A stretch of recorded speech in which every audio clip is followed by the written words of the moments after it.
নমস্কার, আমি স্বর্ণকমলিকা চক্রবর্তী। আমার লেখা যে গল্পটা এখন পড়ব সেটার নাম হচ্ছে দক্ষিণা। চন্দনবাটায় শ্বেত চন্দন ঘষছে প্রবাহ। পুজো সে দেয় না, দিতে পারে না, এই কাজটা মায়ের।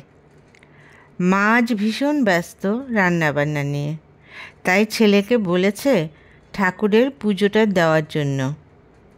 প্রথম কথায় কি সে রাজি হবে? প্রশ্নই আসে না। তাই রান্না করতে করতে মা যখন বলল ভালো দক্ষিণা পাওয়া যাবে, তখন সে রাজি হলো। তখন সে মায়ের 1 নম্বর বাধ্য ছেলে। মনে মনে হিসেব করছে কত টাকা দক্ষিণা হতে পারে। 1000? না না, এটা বড্ড বেশি হয়ে যাবে। 500 তো আশা করতেই পারে। এবার সে নিজেই হেসে ফেলল। পুজোর নামে চিন্তা নেই, কত দক্ষিণা পাবে, সেটা দিয়ে কি করবে, এটাই এখন ওর ভাবনার বিষয় হয়ে দাঁড়িয়েছে। ওর কাছে তো ব্যাপারটা মেঘ না চাইতে জল। মাকে গতকালও বলেছে বেশি নয়, 50 টাকা দিতে। মা দেয়নি, বলেছে আমার কাছে নেই, তোর বাবার কাছে বল। বাবা তো দেবেই না, উল্টে 10খানা কথা শোনাবে। কলেজ যাবার জন্য বাইকের তেল বরাদ্দ, একটু বেশি তেল লাগলে এত ঘোরাঘুরি ভালো নয়, পড়াশোনা করছিস সেটাই মনোযোগ দিয়ে কর, ইত্যাদি হাজার উপদেশ। তার উপর যদি বলে মাসের হাত খরচের টাকা ফুরিয়ে গেছে, তবে বলবে আর কলেজ যাবার দরকার নেই, চাকরির চেষ্টা করো। তাই আজ এত সহজে অর্থপ্রাপ্তি হবে, এটা যে ওর কাছে বিরাট লটারি পাওয়া। চন্দন ঘষা এত সোজা ব্যাপার নয়, এত ঘষছে তবু বাড়ছে না। মা যখন রান্নাঘরে মশলা বাটে, তখন সে জল খেতে মাঝে মাঝে রান্নাঘরে ঢুকে মশলার পরিমাণটা দেখে। চন্দন তো ঠাকুরের মশলা, তাই সেই অনুপাতে করতে হবে।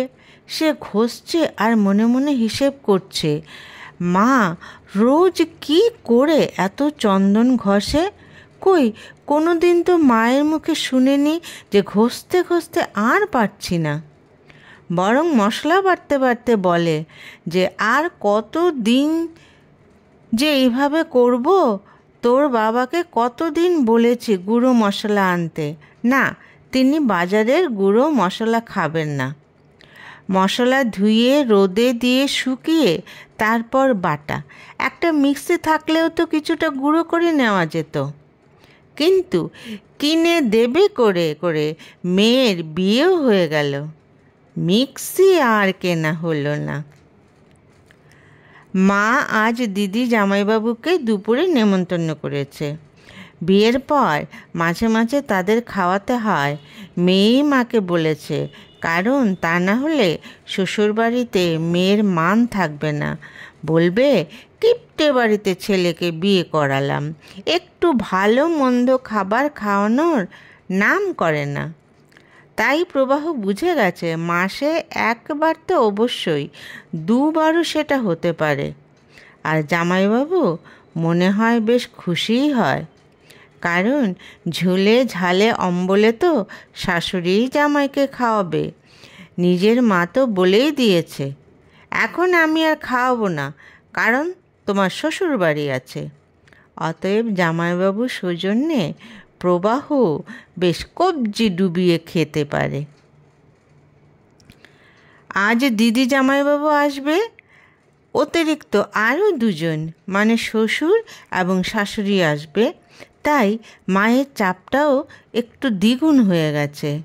মেয়ে একা এলে তো একটু আগেই চলে এসে মাকে কাজে একটু সাহায্য করে, তখন মায়ের তো কষ্ট হয় না।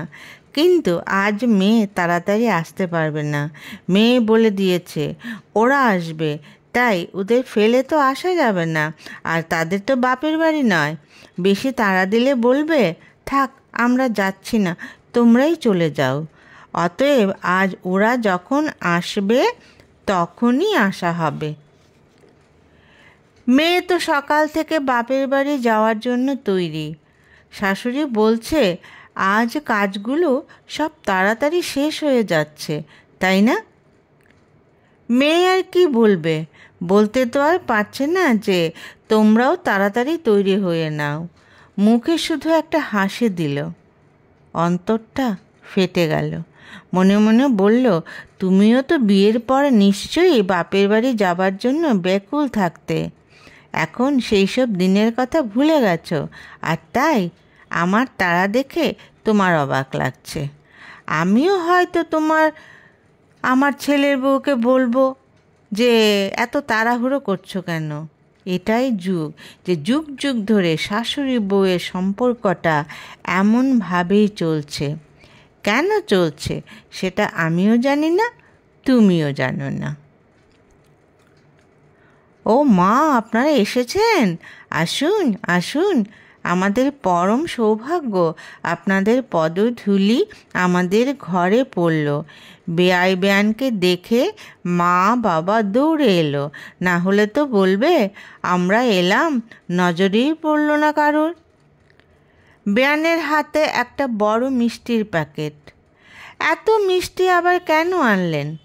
বেয়ান বলল, ছেলের শ্বশুরবাড়ি এসেছি, খালি হাতে আসবো, সেটাকে হয় নাকি? মেয়ে জামাই পেছনে, ওরা চারজন ঘরে এসে বসলো। মা মেয়ে রান্নাঘরে এলো। মেয়ের চিন্তা, মা একা হাতে সব করেছে, মায়ের নিশ্চয়ই খুব কষ্ট হয়েছে। মা এসে বলল, না রে, কষ্ট হয়নি, শুধু তোর ভাইকে বলেছি পুজোটা দিয়ে দিতে, ভালো দক্ষিণার আশায় সে রাজি হয়েছে। মেয়ে বলল, মা ভাই কোথায়? মা বলল, দেখ, পুজো দিয়ে হয়তো মোবাইল দেখছে। পুজোর ঘরটা দোতলায়। দিদি ছোট ভাইয়ের সাথে দেখা করার জন্য উপরে গেল।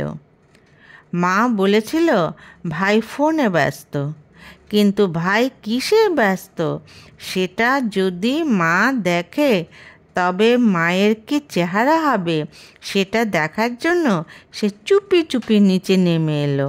ভাই টেরও পেল না যে দিদি ওকে দেখে গেছে। মা রান্নাঘরে কাজ করছিল। মাকে নিয়ে আস্তে আস্তে সিঁড়ি বেয়ে সে উপরে উঠে ঠাকুর ঘরের দরজার সামনে দাঁড়ালো। মা ছেলেকে দেখে বলে উঠল, হায় ভগবান, এ কী করছিস তুই? ছেলেকে দেখে মায়ের কষ্ট লেগে গেল। সমস্ত শরীর ঘামে জবজব করছে, গেঞ্জি পুরো ভেজা। সে চন্দন কাঠ দিয়ে চন্দন ঘষছে আর একটা বাটিতে তুলে রাখছে। যা বাটা হয়েছে 1 বছরেও তা শেষ হবে না। চন্দন কাঠও প্রায় শেষের পথে। প্রবাহ মা দিদিকে দেখে বলল, মা তুমি রোজ এত চন্দন কি করে ঘষো? আমি যে আর পারছি না। চন্দন ঘষে ঘষেও শেষ হচ্ছে না, পুজোটাও শেষ করতে পারছি না। মা বলল, বোকা ছেলে, কোনো দিন ঠাকুর ঘরে ঢুকে দেখেছিস কতটুকু চন্দন লাগে? আর তাই তো আজ এই অবস্থা তোর। সে বলল, রান্নাঘরে তো তোমার মশলা বাটা দেখেছি, তাই মশলার পরিমাণে চন্দন বাটা করছি। মা হাসবে না কাঁদবে বুঝতে পারছে না। আজকালকার ছেলে ঠাকুর পুজো সম্পর্কে কোনো ধারণাই নেই। মুখে বলল, এই চন্দন আমার 2 বছর যাবে, তোকে আর পুজো দিতে হবে না, ঘাট হয়েছে আমার তোকে পুজোর কথা বলে। প্রবাহ বলল, তবে আমার দক্ষিণা পাবো না? দিদি হেসে বলল, তোকে আজ আমি দক্ষিণা দেব, তুই চিন্তা করিস না। দিদি বলল, পোশাকটা বদলে স্নান করে আমি পুজোটা দিয়ে দিচ্ছি, যা তুই গিয়ে ঘাম মোছ। তিরিং করে ঠাকুর ঘর থেকে বেরিয়ে এলো প্রবাহ। দক্ষিণার জন্যই তো এতক্ষণ ধরে কষ্ট করছিল। আজ কোনো পুজোর দিন নয়, এমনি নিত্য পুজো। দক্ষিণার নিয়মে হয় না, তবুও সে দেবে তাই দক্ষিণা আবদার করেছিল। তবে আর সে শত লোভেও এই কর্ম করতে যাবে না। যদি ব্যাপারটা মাথায় আসতো তবে কি আর রাজি হতো? দিদি কিছুক্ষণের মধ্যেই পুজো দিয়ে নিচে নেমে এলো। সবাই মিলে গল্প করছে, মা রান্নাঘরে ভাজাগুলো করছে। গরম গরম বেগুনি না হলে খেতে ভালো লাগে না। তার উপর আজ বিশিষ্ট অতিথি, সুতরাং কোনো কিছুতেই আপোষ করা চলবে না। দিদিকে দেখে ভাই বলল, আমি চন্দন ঘষে রেখেছিলাম বলেই তোর পুজো দিতে দেরি হলো না, না হলে দেখতি কত সময় লাগতো। মায়ের ভাজা শেষ। মা এসে বলল, আমার রান্না শেষ, আপনারা খেতে চলুন। কিন্তু আজকের চমকপ্রদ ঘটনাটা যে আপনাদের না বললেই নয়। শ্বশুর, শাশুড়ি, বাবা অবাক নয়নে তাকালেন। কি হলো তারা যে জানতেই পারল না। মা মেয়েকে বলল ঠাকুর ঘর থেকে বাটিটা নিয়ে আসতে। মেয়ে চন্দন ঘষা বাটি আনলো। শাশুড়ি দেখে বলল, এত চন্দন কে ঘষলো, কেন? এইবার মা হাসতে হাসতে ছেলের কাহিনী বলল। ঠাকুর ঘরে তো জীবনেও ঢোকে না, তাই ঘরের পুজো কিভাবে দিতে হয় জানবে কি করে? আর তাই তো দক্ষিণার লোভে পুজো দিতে গিয়ে মায়ের মশলা বাটার কথা মনে হলো। জিরে যতটুকু রোজ লাগে ততটুকুই তো চন্দন লাগবে ওর ধারণা। তাই চন্দন কাঠ প্রায় শেষ করে এতক্ষণ ধরে সে চন্দন ঘষে ঘষে প্রায় 1 বাটি চন্দন বের করেছে। ওর যে ধারণাই নেই কতটুকু চন্দন পুজোতে প্রয়োজন হয়। সবাই হো হো করে হাসতে লাগলো। শ্বশুরমশাই বললেন, তুমি আজ এত কষ্ট করে চন্দন ঘষেছ, তার জন্য আমি তোমাকে 500 টাকা দক্ষিণা দিচ্ছি, এই নাও। জামাইবাবু বলল, আমার একমাত্র শালাবাবুকে আমার তরফ থেকেও 500 টাকা। প্রবাহ খুশি। একমাত্র চন্দন ঘষে যদি এত টাকা পাওয়া যায় তবে পুরোহিত মশাই নিশ্চয়ই অনেক টাকা দক্ষিণা পান। সে তাদের সামনে মা আর দিদিরটা চাইল না। সে মনে মনে হিসেব করতে লাগলো, এই 2000 টাকা সে কীভাবে খরচ করবে, কারণ মা আর দিদি তো এর কমে ওকে টাকা দিতে পারবে না। বেগুনি ঠান্ডা হয়ে যাবে। সবাই ডাইনিং টেবিলে বসলো। মা খাবার পরিবেশন করতে লাগলো। নমস্কার।